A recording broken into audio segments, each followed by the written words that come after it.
오늘 부활절을 맞이하여 이 좋은 날씨에 또 전쟁 없이 예배드리게 된 것을 진심으로 하나님께 감사드립니다.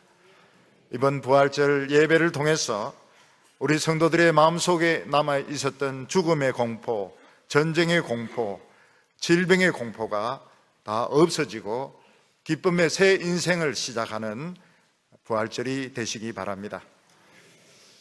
축구 경기나 배구 경기를 구경할 때에 텔레비전으로 구경하는 것과 또 경기장에 가서 실제로 보는 것 사이에는 큰 차이가 있습니다.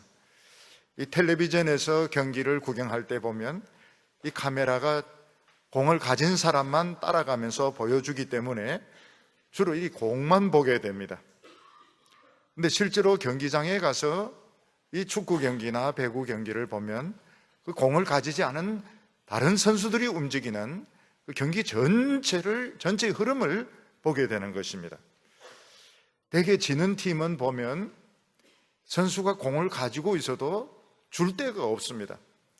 상대방 선수들이 워낙 빨리 행동해서 탁탁 길을 차단하기 때문에 이 공을 패스할 곳이 없어가지고 우물쭈물하다가 결국 공을 뺏기게 되고 점수를 잃어버리는 것을 보게 됩니다. 그렇지만 이기는 팀은 그냥 아무데나 공을 차는 것 같은데 벼락같이 어떤 선수가 나타나가지고 공을 때리든지 헤딩을 하든지 발로 차서 슈팅을 시키고 점수를 얻는 것을 볼 수 있습니다. 그래서 카메라를 보면 그냥 비슷비슷한데 어떤 팀은 열심히 해서 이기는 것 같고 어떤 팀은 지는 것 같지만 경기장에서 전체적인 흐름을 보면 이게 실력의 차이구나. 지는 팀은 지게 돼 있고 이기는 팀은 이기게 돼 있는데 벌써 이 흐름 자체가 전체적인 흐름이 다른 것을 볼 수가 있습니다. 오늘 읽은 성경 말씀에서 예수님은 제자들에게 이렇게 말씀하셨습니다. 요한복음 16장 33절에 이것을 너희에게 이르는 것은 너희로 내 안에서 평안을 누리게 하려 함이라. 세상에서 너희가 환난을 당하나 담대하라. 내가 세상을 이겼노라. 우리가 카메라를 보면 예수님은 절대로 이기신 분이 아닙니다. 예수님은 침뱉음을 당하시고 유죄 판결을 당하시고 신성모독죄를 당하시고 죽도록 채찍질을 당하시고 처참하게 십자가 위에서 처형을 당한 패배자인 것입니다. 카메라만 보면은 예수님은 패배자고 절대로 승리한 분이 아닙니다. 그러나 예수님께서는 뭐라고 말씀하십니까? 너희가 세상에서 환난을 당하나 담대하라. 내가 세상을 이겼노라. 그럼 적어도 이런 소리를 하려고 하면 아무리 상대방 선수들이 뛰어나다 하더라도 그 사이를 뚫고 골인을 시켜놓고 막 소리 지르면서 내가 골인을 시켰다고, 내가 이겼다고, 이런 정도는 돼야 되는 것입니다. 어미사자가 있는데 사자 새끼들을 다른 짐승들이 막 괴롭힙니다. 어미사자가 화가 나가지고 그 다른 맹수들 다 물어 죽이고 나서 소리를 지르면서 내가 이 너희들 괴롭히던 원수들 다 죽였으니까 새끼들아 안심하라. 평안하란 말이 그 말 아닙니까? 새끼들아 평안하라. 내가 다 잡아먹었노라. 이런 분위기인 것입니다. 그러니까 예수님이 지금 이 정도 말씀을 하시려면 너희는 세상에서 환난 당하지만 걱정하지 마. 내가 이겼노라. 지금 이 정도로 자신 있게 말씀하시려고 하면 어떤 병력들 한 몇십만 명을 다 죽이든지 적장에 목을 베든지 나라를 초토화를 시키든지 이 정도를 해놔야 이 정도의 소리가 나올 수 있는 것입니다. 줄리어스 시저는 전쟁에서 이긴 후에 뭐라고 말했습니까? 왔노라 왔노라 이겼노라 이렇게 이야기했습니다. 왔다 봤다 이겼다. 너무 쉽게 전쟁을 이겼고 확실히 이겼기 때문에 왔노라 왔노라 이겼노라 이렇게 소리를 질렀습니다. 옛날에 어떤 그 줄리어스 시저 그 드라마를 보니까 이 시저가 그 에집트에서 그 전쟁을 합니다. 에집트에서 전쟁을 하는데 거기서 이겼습니다. 그러니까 피 묻은 그 얼굴에 칼을 들고 뭐라고 소리가 빅토리 하면서 승리했다고 막 소리를 지르는데 줄리어스 시저가 정말 대단하게 보였습니다. 근데 줄리어스 시저는 그 카메라 안에서는 이겼지만은 보이지 않는 전쟁에서는 이기지 못했습니다. 무슨 말인가 하면 줄리어스 시저는 자기와 가장 가까운 관계에 있는 로마 귀족들이 얼마나 자기를 시기하고 미워하고 결국은 자기를 죽일 음모를 꾸미고 있는 것을 몰랐던 것입니다. 줄리어스 시저는 루비콘 강을 건너면서 내전을 벌이게 됩니다. 그 내전에서 항복한 사람을 전부 무조건 다 용서하는 관용을 베풀었습니다. 그래서 시저는 무엇을 믿었는가 하면 자신의 그 관용이 로마 귀족들을 하나 되게 한다고 믿었습니다. 그렇지만 로마 귀족들은 줄리어스 시저를 극도로 불신을 했고 다른 날도 아니고 파르티아, 옛날에는 페르시아를 말합니다. 파르티아로 원정 가기 전날 공회당에서 귀족들이 에워싸서 칼로 무차별로 찔러 죽입니다. 시저는 정말 자기가 믿었던 그 애인이 있습니다. 애인 아들 브루투스가 자기를 칼로 찌르는 것을 보고 브루투스 너 맞아 이런 말을 하고 죽습니다. 인간들은 온 세상을 정복을 했습니다. 땅을 정복하고 하늘을 정복하고 바다를 정복하고 모든 짐승들, 곤충들, 새들을 다 정복했습니다. 인간들은 공간을 정복을 해서 100층이 넘는 이런 빌딩들을 짓게 되었고 모든 정보들을 다 가졌습니다. 엄청난 기술과 학문을 다 소유하게 되었습니다. 그런데 인간들은 가장 가까이에 있는 원수를 이기지 못했습니다. 그게 무엇인가 하면 우리 몸 안에 있는 죽음이라는 원수인 것입니다. 죽음은 지금 우리 몸 안에도 있고 지금 우리 주위에 깔려 있습니다. 매일 운전하고 다니지만 그 도로에도 죽음은 깔려 있습니다. 우리는 매일 음식을 먹고 살아가고 있지만 우리 몸 안에도 언제 암이 생길지 모르는 죽음의 씨앗이 우리 몸 속에도 있는 것입니다. 우리는 교회 안에서나 직장 안에서 사람들 사이에 대화를 나눕니다. 그 대화 안에도 죽음의 씨앗이 들어있습니다. 그래서 분노로 이야기하는데 그 대화의 상처를 입어가지고 우울증이 걸리게 되고 사람이 죽게 됩니다. 우리가 돈 벌기 위해서 직장에 나가서 일하지 않습니까? 직장에서 엄청 스트레스 받고 있는 겁니다. 학생들은 학교에서 엄청 스트레스를 받고 있고 사회에서 얼마나 스트레스를 받는지 모릅니다. 아주 신문 딱 펼치면 전면 첫 페이지가 뭡니까? 스트레스입니다. 스트레스.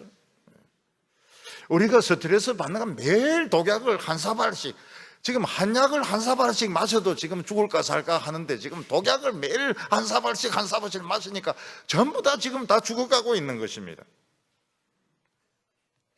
우리 인간들은 공부도 많이 하고요, 기술도 많이 축적하고 돈도 많이 벌었지만은 죽음을 이기지 못하는 바람에 언제 죽을 줄 모르는, 언제 죽음이 자기에게 덤벼들지 모르는 도살장에 끌려와 있는 소나 돼지처럼 살아가고 있는 것입니다. 저와 친한 친구가 있었는데요, 서울대 영문과를 나오고 예일대를 나왔습니다. 아주 건강관리를 잘했습니다. 매일 테니스 치고 자주 일주일에 몇 번 등산 가고, 그리고 음식도 육류는 철저하게 안 먹고 채식으로 위주로 이렇게 했는데 암이 걸렸습니다. 그 친구는 뭐라고 말하는가 하면 왜 내가 암에 걸린지 모르겠다 그렇게 말했습니다.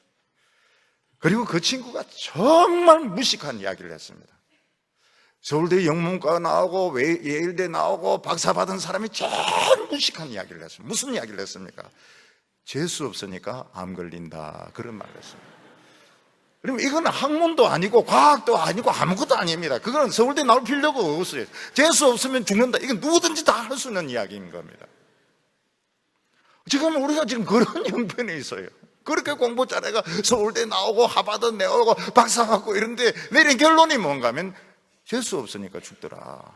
지금 이제 이런 상태. 그러니까 이게 도살장에 있는 개돼지들이 하는 말이 그 말이거든요. 재수 없으면 우리 죽는다. 이런데 우리 수준이 지금 그 수준이 되어 있는 겁니다.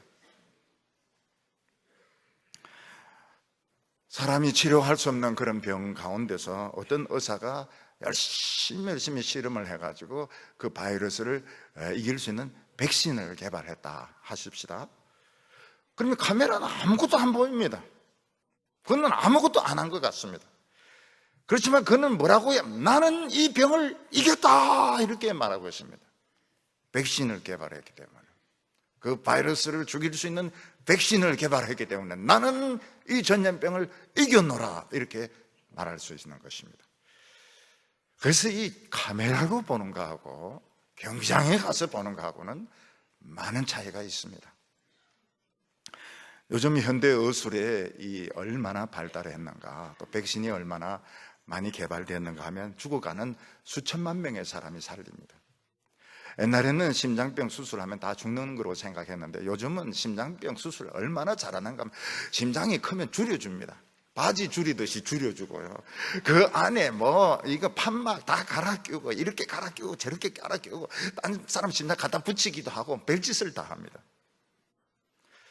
그래서 지금 의술의 발달, 백신의 발달, 수술 기술의 발달은 지금 죽어가는 많은 사람을 살리고요. 지금 천년두 같은 병은 없어졌다 이런 보고를 하고 있습니다. 그런데 알고 보니까 이게 사람 살린 게 아닌 거예요. 꼭 카메라만 보니까 사람을 살린 건데 넓게 보니까 살린 게 아니고 죽는 시간만은 연장시켜 놓은 것밖에 안 되는 것입니다. 그래서 지금 오히려 좀 죽고 싶은 분들이 굉장히 많은데 이런 의술이 발달이 돼 가지고요, 지금 못 죽고 고무 호스 끼고 살아계신 분이 많이 계신 거예요.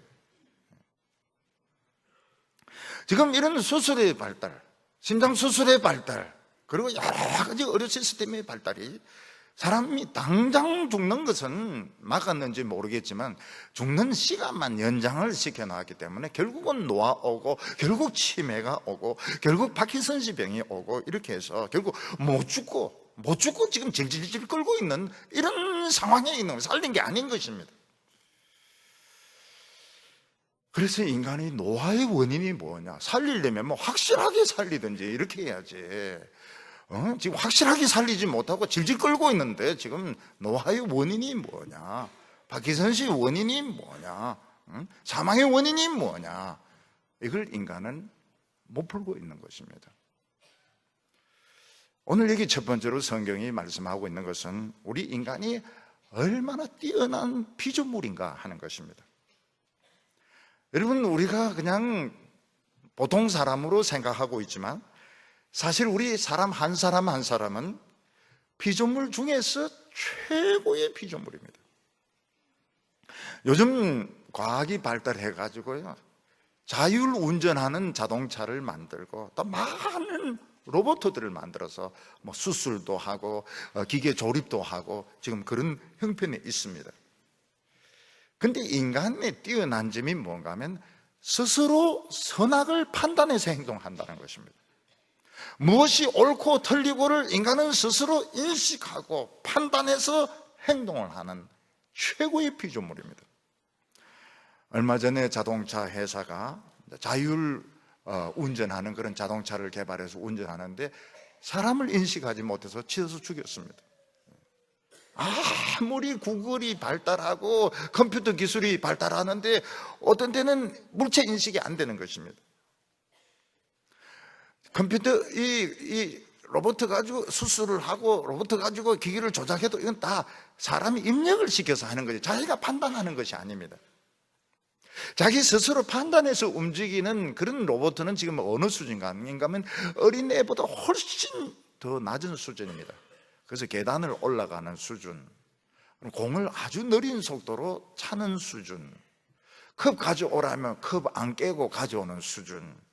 그리고 뭐 물어보면 그냥 대답하는 이런 수준의 로봇까지는 지금 개발이 되어 있습니다. 근데 우리 인간이 어느 정도로 뛰어난 피조물인가 하면 옳고 그런 것을 스스로 판단을 해서 스스로 결정을 합니다. 그것도 굉장히 빨리 결정을 해서 행동에 옮기는 최고의 피조물이었던 것입니다. 근데 원래 이 인간을 이렇게 뛰어난 피조물로 만드신 분이 하나님이신데 그 선악의 판단의 기준이 어디에 있는가 하면 하나님께 영광 돌리는 것이 목적이었습니다. 그리고 하나님의 뜻을 이루어드리는 것이 목적이었던 겁니다. 이 모든 자율신경, 인간의 모든 의지, 모든 판단의 그 기준이 하나님께 영광을 돌리고 하나님의 뜻을 이루는 것이 기준이었던 것입니다. 그런데 인간의 마음속에, 생각 속에 바이러스가 침투하게 되었습니다. 무슨 바이러스가 들어오게 되었는가 하면 교만의 바이러스가 들어오게 되었습니다. 이 교만의 바이러스가 들어오면서 인간이 이게 변형이 되게 되는데 모든 기준, 판단의 기준이 자기가 판단 기준이 됩니다. 내 생각에 맞으면 선한 것이고 내 생각에 안 맞으면 틀린 것이 되는 겁니다. 내 욕망은 선한 것이고 내 욕망에 안 맞는 것은 악이 되는 것으로 이게 변형이, 유전자 변형이 일어나게 된 것입니다. 그 부작용이 무엇인가 하면 인간이 발작을 일으키게 되는 겁니다. 인간이 자주자주 발작을 일으키게 되고 결국은 죽게 되는 병이 생기게 된 것입니다. 그래서 모든 인간은 두 가지 측면을 가지고 있습니다. 반드시 두 가지 측면을 가지고 있습니다. 하나는 무엇입니까? 멀쩡할 때는 참 신사적이고 훌륭합니다. 지금 우리 멀쩡한 겁니다. 멀쩡할 때는 사람이 참 점잖고 좋아요. 근데 발작을 일으킬 때는 어떤 욕망이 생겼을 때는, 분노가 일어날 때는 이때는 악마로 변하는 겁니다. 어떤 때는 악마도 깜짝깜짝 놀란다고 그래요. 왜냐하면 자기보다 더 악하기 때문에 악마도 놀란다고 그래요. 그래서 우리는 뭐 누구를 믿니 안 믿니 이러는데 뭐 믿고 안 믿고 할 게 없어요. 우리 모든 인간들은 지금 이 병에 걸려 있는 것입니다. 멀쩡할 때는 뭐 괜찮아요. 좋아요. 사람 뭐 웃고 대화도 하고 이런 괜찮은데 한번 열받으면 화가 나고 이러면 이제 발작을 일으키는데 마귀보다 더 마귀가 되고요. 짐승도 놀란다고 그래요. 자기들도 야만적이지만 인간이 저렇게 야만적일 수 있는가? 이 짐승이 놀랄 정도로 짐승같이 변하는 것이 인간의 부작용인 것입니다. 그런데 인간의 이 비밀을 사실은 사람들은 쉬쉬쉬 했습니다. 학문 가지고 쉬쉬쉬하고 도덕 가지고 쉬쉬쉬하고 종교 가지고 쉬쉬쉬하고 이걸 인정을 안 하려고 해요. 이걸 인정하는 사람 자꾸 미친 사람 취급하고요. 근데 왜냐하면은 치료 방법도 없고 정확한 메커니즘도 모르고 이러니까 도덕 가지고 싹 바르고 학문 가지고 싹 쳐바르고 말이죠. 옷 가지고 싹 바르고 이렇게 해가지고 이걸 쉬쉬쉬 했던 겁니다. 근데 이걸 아는 분이 계셔요. 인간의 이 미친 발작을 아는 분이 계십니다. 그거는 바로 우리 인간을 만든 하나님 패밀리인 겁니다. 하나님 가족인 겁니다. 하나님께서는 우리 인간의 문제를 알고 있는 겁니다. 인간에게 이 바이러스가 들어와 가지고 인간이 이게 병들었다는 걸 아는 겁니다. 우리 인간은 이걸 뭔가 문제가 있다는 건 알지만 그렇게 심각하다는 건 모릅니다. 그래서 안 믿는 사람들이 뭐라고 말하고 내가 문제가 있다는 건 알지만 난 영원히 지옥에서 죽을 정도로 그런 죄는 안 지었다. 그래서 내 교회 안 온다 그래요. 그렇게 안 온다. 그리고 인간은 믿을만 하다. 이렇게 그건 멀쩡한 측면을 봐서 그런 겁니다. 멀쩡한 측면 보면 괜찮지요. 점잖지요. 사람이. 대구 사람 괜찮지요. 멀쩡하지 않을 때가 문제인 겁니다. 멀쩡하지 않을 때가. 근데 하나님이 우리 인간을 너무 사랑하시는 겁니다. 너무 사랑하셔가지고 우리를 이 다 버려지는 이 폐기 처분되는 것을 하나님이 원치 않으셨어요. 아까워하셨습니다. 가끔 이 공상과학 영화를 보면요, 제가 제일 싫어하는 영화가 공상과학 영화고 여자 귀신 나오는 영화 제일 싫어하는데 어쩌다 그게 본 적이 있습니다. 공상과학 영화 보면은 막 그 과학자들이 인간을 이렇게 만들다가 실패하면은 그걸 다 쓰레기통에 다 쓰레기장에 다 버립니다. 그 보면 막 똑같은 얼굴을 가진 것들이 막 그 인간 만들다가 실패한 것들, 인간 만들다 실패한 것들 막 다리, 몸뚱아리 막 버려져 있습니다. 사실 이게 우리 인간의 운명입니다. 우리 인간은 그렇게 버려질 수밖에 없는 겁니다. 영원히 쓰레기장에 영원히 버려질 수밖에 없는 그런 병에 걸려 있는 우리 인간인 겁니다. 근데 하나님의 아들이 딱 하나 있는 아들이 자원을 했습니다. 내가 이걸 해결해 보겠다고요. 그래서 이 하나님의 아들이 우리와 똑같은 인간이 되셨습니다. 우리와 똑같이 혈기도 가지고 배도 고프고 성질도 있고 우리와 똑같은 성장 과정을 가진 이런 인간의 몸으로 이 세상에 찾아온 것입니다. 근데 사실 사람들은 그 예수님이 하나님의 아들, 하나님의 패밀리인 줄도 몰랐어요. 너무 똑같아가지고. 예수님이 자란 그 나사렛이 어떤 동네입니까? 거기가 범죄의 소굴이고 깡패 동네입니다. 깡패 동네. 나사렛은 깡패가 제일 많은 곳이고 살인자가 제일 많은 곳이고 도둑들이 우글우글 하는 곳이었습니다.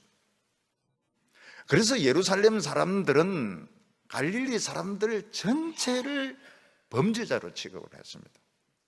우리 지역 감정 이러는데요, 이스라엘 유대인들 지역 감정은 우리하고는 비교가 안 됩니다. 그들은 아예 갈릴리 사투리를 쓰면은 범죄자 취급을 했습니다. 나사렛에서 무슨 선한 것이 나오겠냐? 그 깡패 소굴인데요. 그 전부 깡패들이고, 그 전부 질 나쁜 인간들인데, 거기서 무슨 메시아가 나오겠냐고요. 헤로드 안티파스는 그냥 갈릴리 사람이란 이유로 그냥 무조건 죽여가지고 자기 제사에 피를 뿌렸습니다. 너희들은 인간이 아니고 개돼지야. 개돼지 취급을 받아야 된다고.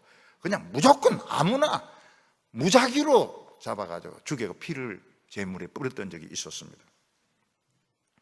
근데 예루살렘 지도자들은 갈릴리에서 새로 등장한 그 선지자에 대해서 굉장히 신경이 예민해져 있었습니다. 예수라고 하는 이 나사렛 출신의 이 선지자인데요, 그분은 굉장히 강직하시고 아주 의로우시고 성경적이고 타협을 하지 않고, 특히 예루살렘의 대제사장 그 지도자들이 돈벌이 하는 것에 대해서 공개적으로 정죄하고 현장에서 그곳을 뒤집어 엎은 이런 일을 한 사람인 것입니다. 근데 인간들이 알지 못하는 그 넓은 경기장을 비우치면 사탄은 이미 계획을 하나 짜고 있었습니다. 그게 뭔가 하면 아무리 생각해도 이 예수가 그냥 생기기는 좀 어리숙하게 생겼는데 아무래도 하나님의 아들 같다는 겁니다. 하나님의 아들 같기도 하고 아닌 것 같기도 하고. 근데 아무래도 하나님의 아들 같은 느낌이 자꾸 드는 겁니다. 왜 그런가 하면 마귀가 성경 박사 아닙니까? 성경을 꿰뚫고 있고, 그러니까 성경 박사들 조심하세요. 마귀가 이 성경 박사로 성경을 꿰뚫고 있다고요. 그런데 자기보다 성경을 더 정확하게 하는 거예요. 이게 수상한 겁니다. 보통 인간들 같으면 이렇게 성경을 정확하게 알 수가 없는데 자기가 3번이나 테스트 했는데 3번 다 당한 겁니다. 너무 성경을 정확하게 알고 있는 거예요. 이거는 하나님의 아들 아니면 성경을 이래 알 수가 없거든요. 그리고 자기가 멀쩡한 사람들 미치게 만들어가 귀신 들리게 만들었습니다. 그래서 거품 흘리고 소리 지르고 눈 뒤집고 이러는데, 예수가 그냥 귀신 쫓아가 멀쩡한 사람으로 자꾸 만든, 자기보다 능력이 더 센 거예요. 자기가 귀신 들리게 만든 그 사람들 귀신을 쫓아내가 멀쩡한 사람들을 지금 만들고 있는 거예요. 심지어는 죽어서 지금 그 영혼이 지금 지옥에 지금 다 집어넣은 사람들을 끄집어내서 살리고 있는데, 죽은 지 나흘이 돼가서 냄새가 나는 나사로까지 살린 겁니다.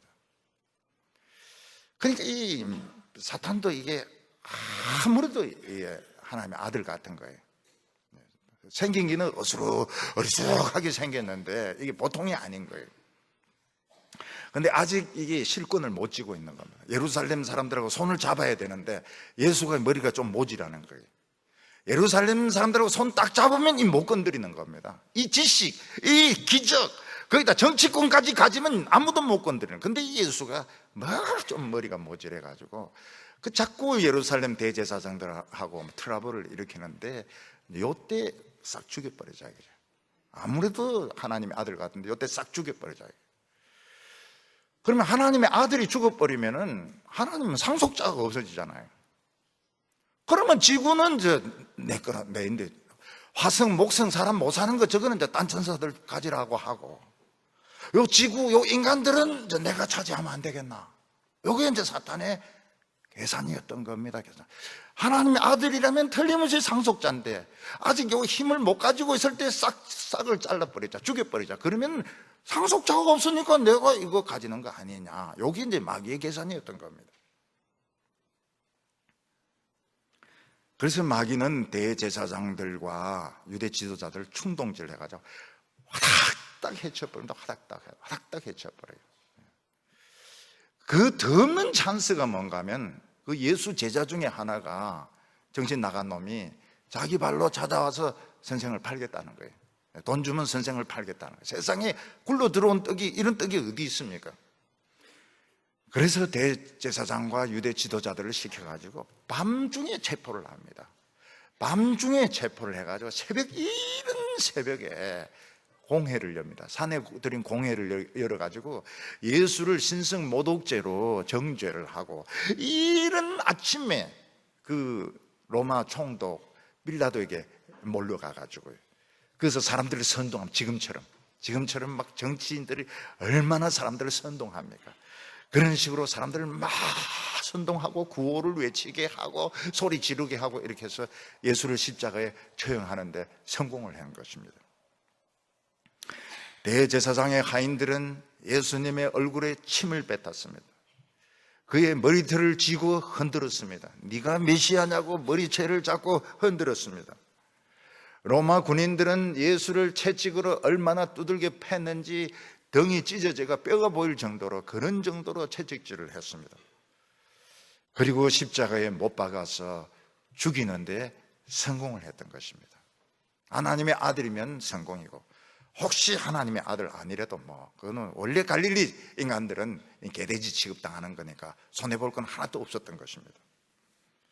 대제사장과 유대 지도자들은 예수님이 십자가에 못 박혀서 막 괴로워할 때 못 벗고 내려오라고 그랬습니다. 너는 다른 사람은 구원할 수 있었지만 내 자신은 구원하지 못하느냐. 십자가에서 내려오라고. 그러면 너가 메시아인 것을 믿겠다고 조롱을 했습니다. 예수님께서는 십자가 위에서 뭐라고 소리를 지릅니까? 나의 하나님 어찌하여 나를 버리십니까? 이것도 제가 풀지 못한 성경 구절 중에 하나였습니다. 예수님은 모든 것을 다 버리시고 포기하시고 자발적으로 십자가를 향하여 갔습니다. 십자가를 졌습니다.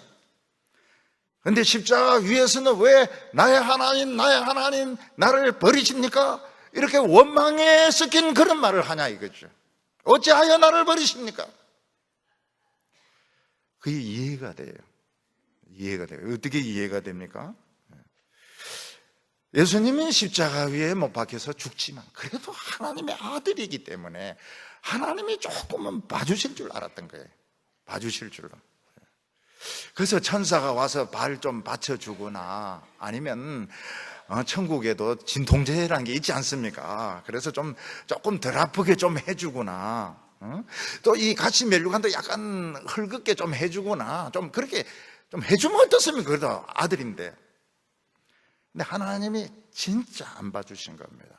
인정사정 안 봐주시고 완전히 예수님에게 생고생, 생고통 그냥 그대로 다 당하도록 조금도 봐주지 않았던 겁니다. 그래서 어떤 일을 겪고 나서 어떤 사람이 뭐라면 진짜 아프더라 그런 말을 합니다. 진짜 아프더라. 조금 봐줄 줄 알았는데 진짜 때리더라. 담임 선생님이 때리는데 진짜 때리더라. 그 말이 뭡니까? 좀 살살 봐줄 줄 알았는데 엉덩이 터지도록 막 때리면 진짜 이긴 때리는. 요즘 그렇게 때리면 큰일 납니다.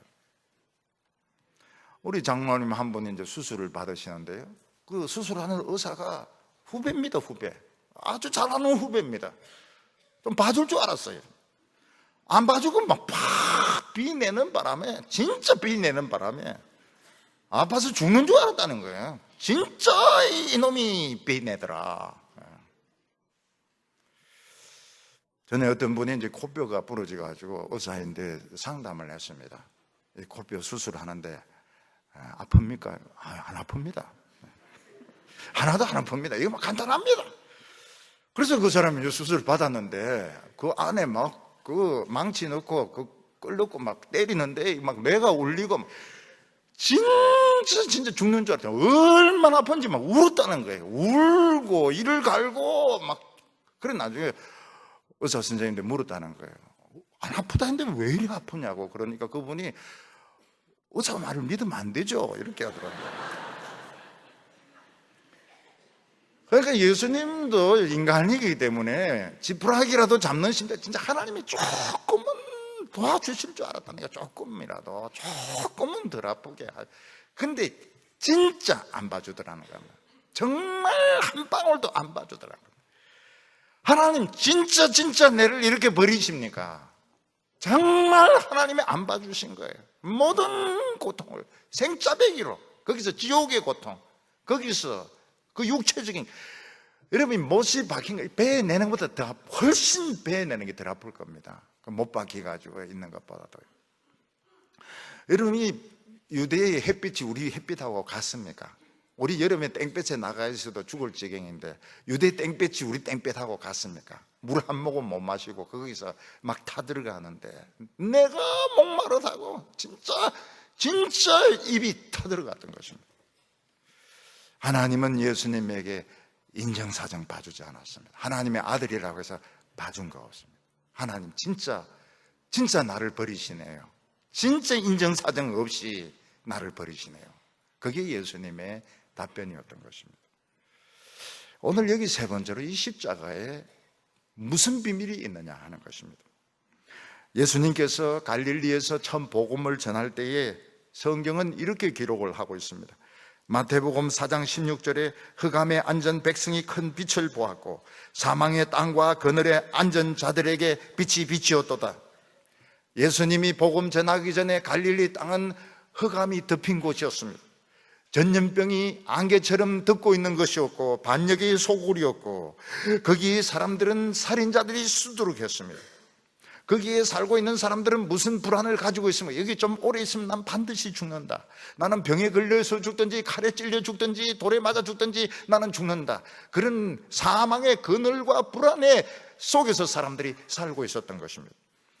그런데 예수님께서 갈릴리에서 복음을 전할 때 큰 빛이 비치었다고 말씀하고 있습니다. 밤에 배가 뒤집어져서 사람들이 막 물에 빠져 있는데 헬기에서 빛이 막 비치고 있습니다. 이 구조하는 빛인 것입니다. 마찬가지로 갈릴리에서 사람들이 절망하고 있고 불안해하고 두려워하고 있는 곳에서 예수님이 말씀을 전할 때 헬기에서 막 빛이 비치듯이 구조하는 빛이 사람들의 마음속에 얼굴에 막 비치고 있었던 것입니다. 사람들이 왜 죽는가? 그걸 연구한 전문적인 사람이 있습니다. 그 사람이 구약시대 때 다윗이었습니다. 이사야였습니다. 사도 바울이었습니다. 이 사람들은 자신들의 그 한평생 그들의 지성, 그들의 모든 열정을 다 동원해서 왜 사람은 죽는가? 그걸 하나님 말씀을 가지고 연구를 했습니다. 그 내린 결론이 뭔가 하면 DNA였습니다. DNA. 우리 인간의 유전자에 결함이 있다는 걸 발견한 것입니다. 그 유전자의 결함이 무엇인가 하면 우리 인간의 그 마음속에 하나님께 반항하는 이 유전자가 생기게 된 것입니다. 교만의 바이러스가 들어오면서 하나님에게 반항하는 바이러스, 모든 것을 자기 중심적으로 생각하는 바이러스, 그리고 반항하고 발작하는 이런 병이 생기게 된 것입니다. 그래서 사람들은 반항하는 걸 그렇게 좋아합니다. 우리나라 사람들 그런 거 굉장히, 막시즘 그런 거 굉장히 좋아해요. 왜냐하면 반항하는 거니까, 부수는 거니까. 기존 질서 부수는 거예요. 앞으로는 뭐 그 상관없어요. 부수니까 신나는 것입니다. 그래서 모든 사람들은 부수는 걸 좋아해요. 반항하고 대듣는 거 좋아하고 미치는 거 좋아하고요. 이걸 치료할 수 있는 방법이 있느냐? 없어요. 이 DNA를 치료할 수 있는 방법이 없는 겁니다. 그래서 도덕으로 안 되고 철학으로 안 되는 것입니다. 도덕으로 철학으로 무슨 윤리로 이거 전부 이거 쉬쉬쉬쉬 하고 넘어가는 것이지 이 치료가 안 되는 겁니다. 이 유전자 이 병은 치료를 못하는 것입니다. 근데 이걸 예수님이 알아냈습니다. 예수님이 알아냈어요. 어떻게 이걸 알아냈습니까? 사망이, 죄가 하나도 없는 사람, 정말 그 DNA 속에 하나님께 반항하는 기질, 이 다른 사람 미워하는 기질, 엄란한 기질이 하나도 없는 완벽한 DNA를 가진 사람을 죽이면 거기서 백신이 나온다는 걸 예수님이 알고 계셨던 것입니다. 그래서 사탄이 성경 박사 아닙니까? 사탄이 성경을 꿰고 있잖아요. 그래서 성경 줄줄줄 하는 게 좋은 거 하나도 아닙니다. 성경 지식 아는 게 좋은 거 하나도 아니에요. 마귀는 더 줄줄 깨고 있습니다. 근데 모르는 구절이 하나 있었습니다. 사탄이 이해 못하는 구절이 하나 있었습니다. 그게 오늘 고린도전서 15장 55절과 56절입니다. 사망아 너의 이기는 것이 어디 있느냐? 이게 옛날 번역이 좋아요. 사망아 너의 이기는 것이 어디 있느냐? 사망아 너의 쏘는 것이 어디 있느냐? 사망은 모든 사람을 다 이겼습니다. 모든 사람을 그 뿔로 다 찔러서 죽였습니다. 장군도 찌르고 학자도 찌르고 미인도 찌르고 어린이도 찌르고 다 찔러서 죽였습니다. 그런데 그 핵심이 뭔가 하면 사망이 쏘는 것은 죄요 사망의 권능은 율법이니라. 유전자 문제였던 거예요. 유전자 문제. 사망이 모든 사람들을 발로 이기고 그 뿔로 찔러가지고 죽였던 것은 그들 기질 속에 있는 하나님께 대한 반항하는 유전자 때문에 그렇게 된 것입니다. 죄인 아닌 사람은 어디 있어? 그러니까 무차별로 죽이는 겁니다. 사탄은 누구든지 죽여도 돼요. 왜냐하면 안에 DNA가 다 변형이 되었으니까요. 근데 사탄의 큰 실수는 뭔가 하면 예수님을 너무 우습게 알았다는 겁니다. 예수님을 몰라도 너무 몰랐던 것입니다.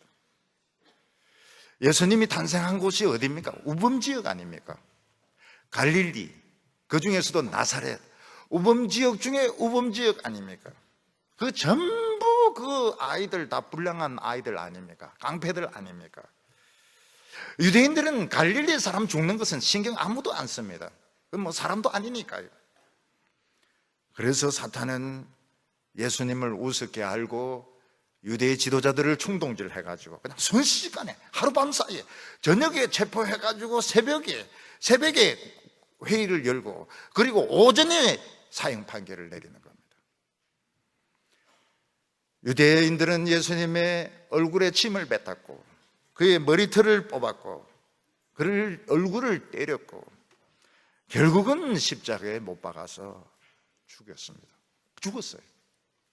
예수님은 죽었습니다. 그리고 그 영혼을 지옥으로 끌고 갔습니다. 근데 거기서는 대책이 안 쓰는 거예요. 무슨 대책이 안 씁니까? 아무리 뒤져도 죄가 없는 거예요. 뭐 MRI로 찍고 CT로 찍고 엑스레이로 찍고 피검사를 하고 별의별 짓을 유전자 검사를 해도 무슨 짓을 해도 죄가 없는 거예요. 예수님은 하나님을 의심해 본 적도 없고 사람을 미워해 본 적도 없고 엄란한 마음을 가져본 적도 없고 무슨 짓을 해도 사람을 하나 죽여가지고 지옥까지 음부까지 데리고 왔는데 처리가 안 되는 겁니다. 왜냐하면 죄가 없어요. 죄가 있어야 처리가 되는데 처리가 안 되는 겁니다. 저는 어릴 때 그 부산에서 컸거든요. 저희가 어렸을 때는 욕이 없었습니다. 우리는 욕이란 걸 몰랐어요. 제일 큰 욕이 뭔가 하면 임마입니다. 임마. 다른 사람을 야 임마 이거는 진짜 큰 욕이었습니다. 어른들이 그런 말씀을 해요. 사변이 나고 이제 사람들 피난 오면서 이 욕이 많아지게 되었다고. 욕이 굉장히 많아지게 돼요. 그래서 제가 이 부산에 가면 적응이 잘 안 돼요. 왜냐하면 굉장히 억양도 거세고요. 어릴 때 떠나왔기 때문에 그런 것 같아요. 억양도 막 거센 것 같고 자갈치 아줌마들 막 보소 뭐 이렇게 하는데 막 무서워요. 이게 적응이 잘 안 돼요. 임마 큰 욕입니다 이거. 옛날 우리 어렸을 때 그 말 하면 큰일 나요. 이 사탄이 예수님을 너무 우습게 하는 거예요. 이거 완전히 범죄 소굴 출신 아닙니까 이거? 이 깡패들 동네 아니에요? 그 애들 다 깡패들 아닙니까? 다 소매치기들 아닙니까? 그래서 그냥 와서 죽였어요. 근데 아무리 검사해도 죄가 없는 겁니다. 처리가 안 돼요. 처리가 안 되는 정도가 아닙니다. 사망의 권세가 금이 가기 시작했습니다. 철통 같았던 사망의 권세가 금이 가기 시작했고 마귀의 세력이 지진 나듯이 흔들리기 시작했고 그리고 예수님이 한번 힘을 주면서 사망의 권세가 부서지기 시작했던 것입니다. 예수님은 사망의 철문을 부수고 살아나오셨습니다. 백신을 찾은 겁니다. 백신. 사망을 이길 수 있는 백신을 찾은 겁니다. 그래서 카메라만 보면 예수님 패배자입니다. 실컷 두들겨 맞고 요거도 먹고 십자가 위에서 인정사정 없이 죽은 실패자입니다. 그렇지만 큰 거로 보면은 사탄이 망한 거예요. 죄가 망하고 사망이 망한 거예요. 실수를 한 거예요. 사탄이 성경 구절 하나를 제대로 공부를 안 하는 바람에 사탄이 그래 딴짓 할 게 아니고 성경 공부를 했더라면 확실하게 이기는 건데 고린도전서 15장을 모르는 바람에 죄 없는 사람 죽이면 자기가 망하는 건데 그걸 모르는 바람에 사망의 세력이 깨어지면서 백신을 예수님이 가지게 된 겁니다. 무덤 속에 누워 장사 지낸 예수님은 6시간 동안 피가 빠져나가기 때문에 백지장보다 더 힙니다. 얼굴이 온몸이 그냥 흰색도 아닙니다. 시체색입니다. 시체색입니다. 그의 심장은 멎은 지 오래되었습니다. 3일 동안 멎어 있었습니다. 정확하게 이틀 동안 멎어 있었습니다. 그의 호흡은 중단되어 있었습니다. 근데 3일째 되는 새벽에 몸이 약간씩 따뜻해지기 시작합니다. 혈색이 돌기 시작하고 맥박이 뛰기 시작하고 눈이 번쩍 뜨이면서 딱 살아난 겁니다. 그리고 예수님이 한 말이 뭡니까? 내가 세상을 이겨노라. 모든 인간을 다 죽이든 모든 인간들을 쓰레기장으로 보내든 이 죄와 사탄을 이겨노라. 이게 첫마디인 겁니다. 예수님은 이 백신을 만드는데 성공을 한 겁니다. 죄를 이기고 사망을 이기고 이 마귀를 이기는데 마귀는 벌써 도망가 버려요. 너무 놀래가지고 지가 한 짓이 있어놓으니까요. 놀래가 달아나 버렸습니다. 너희가 세상에서 환난을 당하나 내가 이 말을 하는 것은 평안을 누리게 함이라. 세상에서 환난을 당하나 담대하라. 내가 세상을 이겨노라. 마귀가 실수한 겁니다. 마귀가 실수했고요. 사망이 큰 실패를 한 겁니다. 오늘 여기 세 번째로 우리가 진짜 부활한다면, 여러분 만약 우리가 안 죽을 수 있다면 어떨까요? 좋지 않습니까? 안 죽을 수 있으면 좋지 않습니까? 나이 드신 분이 죽었으면 좋겠다, 또 사업 안 되는 분이 죽었으면 좋겠다, 그럼 물어봅니다. 저는 진짜냐 물어보면 아니라 그래요. 진짜 죽고 싶어 하는 사람 아무도 없습니다. 여러분 우리가 안 죽으면 얼마나 좋아요. 가족들, 남편은 부인 얼굴 맨날 만지면서 오늘도 만지고 내일도 얼굴 만지고 얼마나 좋고, 부인도 남편 얼굴 만지고 얼마나, 애들 머리 쓰다듬으면 얼마나 좋아요. 저 새파란 하늘 맨날 쳐다보면 얼마나 좋아요. 안 죽으면 얼마나 좋아요. 죽는 것보다 안 죽는 것이 100배 1000배나 낫죠. 돈 가지봐야 무슨 소용이 있어요. 안 죽는 게 낫지. 만약 우리가 설사 죽는다 하더라도 자다가 깬 것처럼 잘 잤다. 그래서 눈 탁 뜰 수 있으면 얼마나 좋아요. 예수님은 자신이 부활하심으로 우리도 부활한다고 약속하셨습니다. 우리가 부활할 때는 죽을 때 모습으로 부활하는 게 아닙니다. 제일 젊고 아름답고 활력 넘칠 때 그때 모습으로 영원히 죽지도 않고 썩지도 않고 병들지도 않는 그런 모습으로 성형수술해가지고 살아나게 된다고요. 그랬더니 어떤 분은 그렇게 말씀하세요. 저는 젊었을 때도 이쁘지 않았다고요. 그러면 또 성형하면 되는 겁니다. 하나님이 이쁘게 만들어주시면 되는 거예요. 한 번도 가져보지 못했던 그런 모습으로 지금도 기도해놓는 게 좋아요. 키는 뭐 한 180으로 해달라고 한다든지. 예수님이 부활하시면 우리는 부활을 했다고 말씀하고 있습니다. 그런데 지금은 그렇지가 않아요. 우리는 지금 사망에 에워싸여 있습니다. 우리는 미세먼지를 지금 먹고 있는데 미세먼지는 우리 폐를 죽여가고 있습니다. 지금 언제 누가 자살할지 모릅니다. 옛날에는 예수 안 믿는 사람 예수 믿는 사람 자살 안 했는데 요즘 그런 것도 없어요. 요즘 그런 것도 없어요. 언제 암이 생길 줄 아무도 모릅니다. 언제 전쟁이 터질지 아무도 모릅니다. 그렇게 공부 많이 하고서 내린 결론은 뭡니까? 재수 없으면 암 생긴다. 그러니까 공부할 필요가 없는 거예요. 공부할 필요가. 유학할 필요가 없는 거예요. 재수 없으면 죽는데 그거 공부 안 해도 다 아는 건데. 어떻게 된 겁니까? 지금 부활절이 아니고 지금 초상날 같은 이 분위기가 이게 어떻게 된 겁니까? 마귀에게 쏟고 있는 겁니다. 우리가 지금 쏟고 있는 거예요.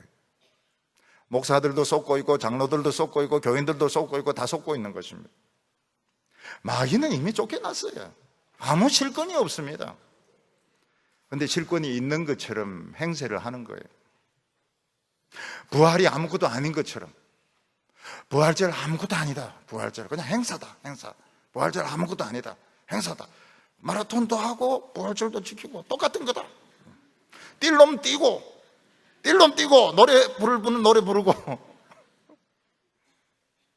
복음 그냥 복음이야 복음. 그냥 잘 살면 좋은 소리지.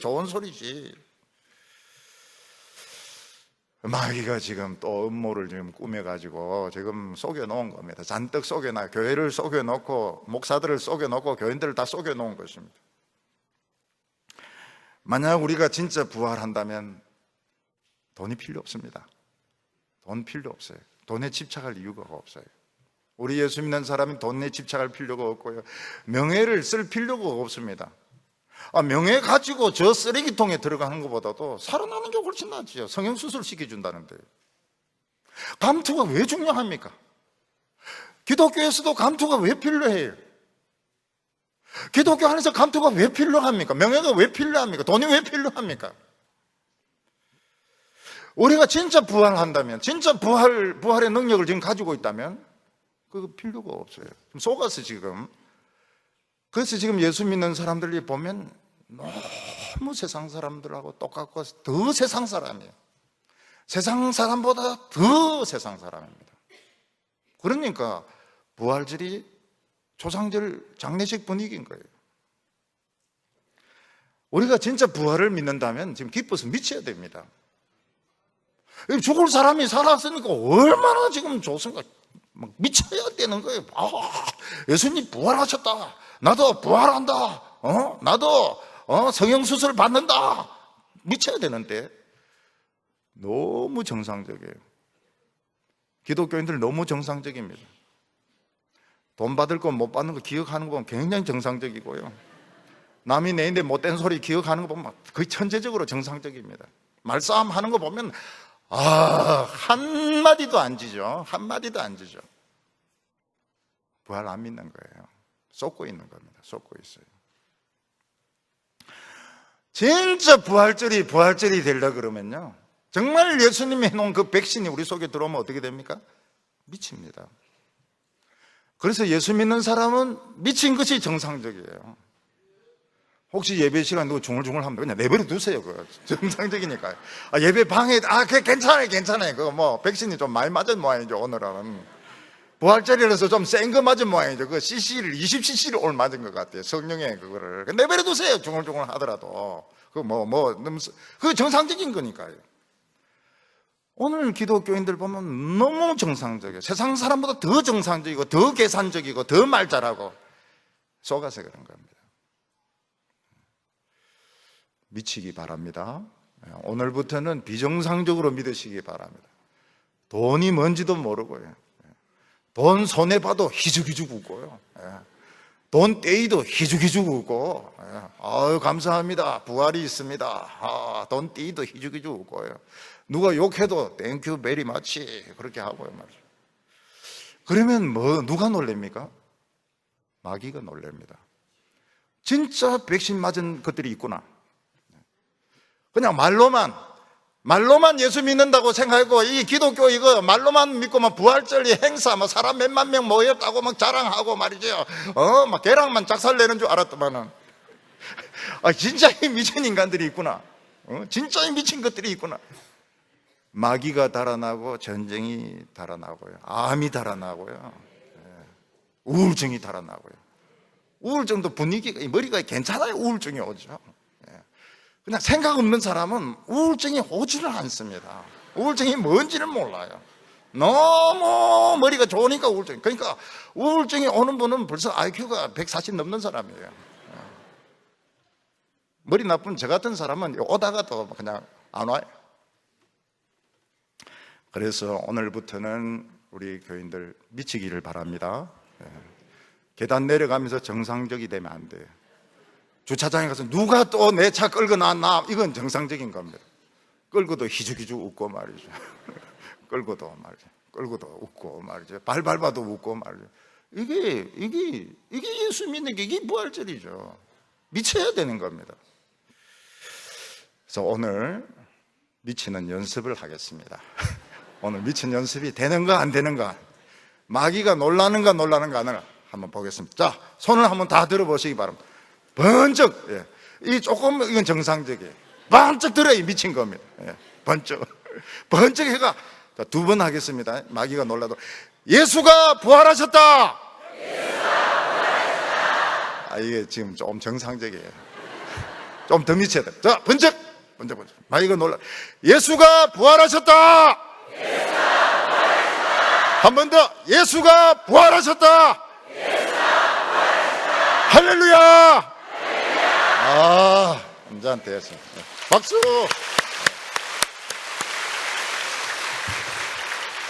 기도하겠습니다.